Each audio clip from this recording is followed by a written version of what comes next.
on va dire le truc positif que j'aime dans mon métier, c'est de pouvoir donner la chance à des animaux sauvages blessés qui arrivent dans des états un peu catastrophiques, de pouvoir les relâcher dans la nature.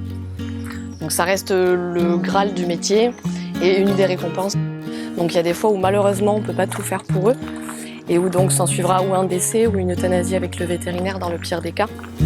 Du coup, donc bienvenue à Egalaldia. Donc c'est un centre de soins, un hôpital en fait pour la faune sauvage qui soigne les animaux, qui les réhabilite et les relâche dans la nature.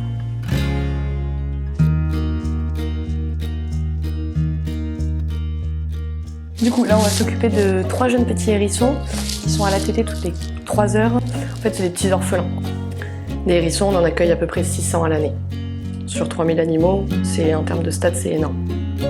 Il y a beaucoup de pertes aussi parce qu'il y a beaucoup de hérissons qui arrivent dans des états un peu catastrophiques. Il y a beaucoup de soucis avec les robots tondeuses qui tondent tout seuls là. Donc nous, on a un centre de soins pour la faune sauvage. Tout bêtement, c'est un hôpital qui va récupérer uniquement la faune sauvage. À part le chevreuil et le sanglier.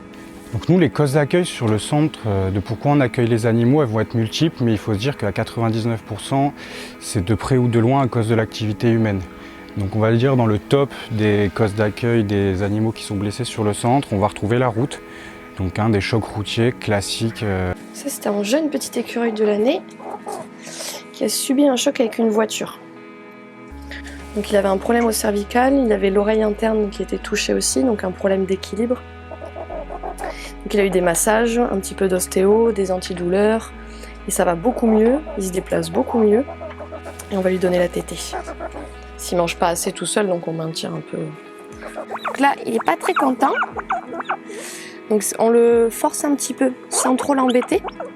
Voilà, après il en a envie, donc ça c'est typique d'un écureuil, c'est de mettre sa petite main sur la tétée et de tirer sur le biberon. Ensuite, on va retrouver les chats aussi qui font des dégâts assez énormes, plus un peu sur la petite faune. Alors du coup là on va s'occuper d'un petit gobe-mouche.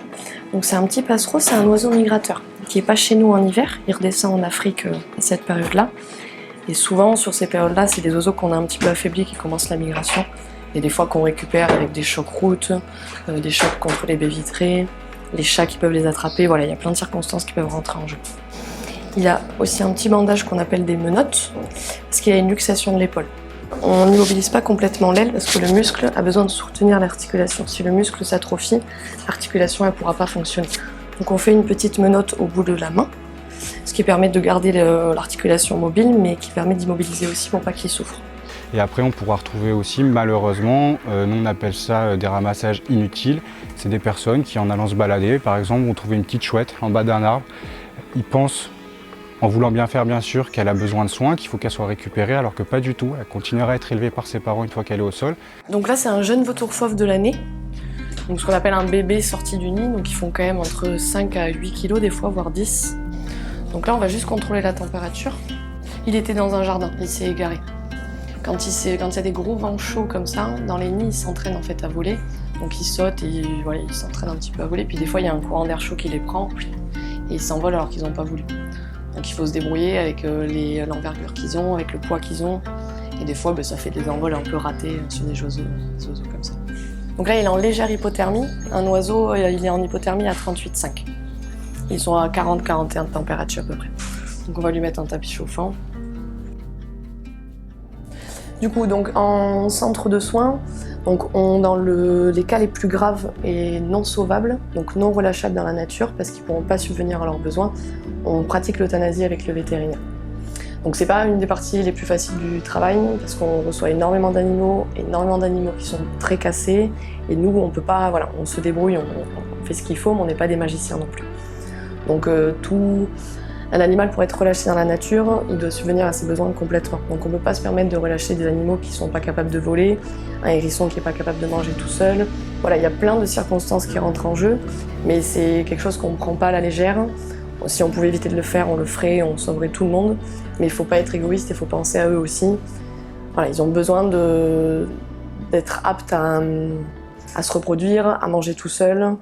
Mais voilà, on essaye de se mettre un petit peu de baume au cœur en sachant tout ce qu'on relâche et avec justement les gens aussi qu'on rencontre, les espèces qu'on a entre nos mains, parce qu'il ne faut pas oublier que c'est des espèces protégées et des espèces rares aussi.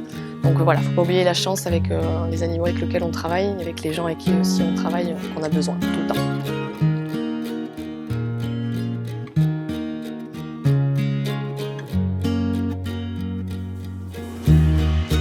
Donc nous, on est 6 salariés et après on fonctionne beaucoup avec des services civiques. Donc autant en poste d'ambassadeur qu'on appelle, donc c'est au téléphone, la gestion des rapatriements, l'arrivée des animaux, et autant en soins. Donc avec nous, là cet été par exemple, ils sont 4. Donc on avait vraiment besoin d'eux. Si c'était pas là avec nous, ça serait un peu compliqué. Et après s'ajoutent les bénévoles et les stagiaires. Et si on n'avait pas de bénévoles, clairement sur le site, voilà, on ne fonctionnerait pas comme on fonctionne là aussi. Donc c'est précieux. Si vous voulez venir faire du bénévolat ou quoi que ce soit, n'hésitez pas à appeler sur le numéro du téléphone de l'association. Et nous, on vous donnera les renseignements qu'il faut pour venir travailler avec nous.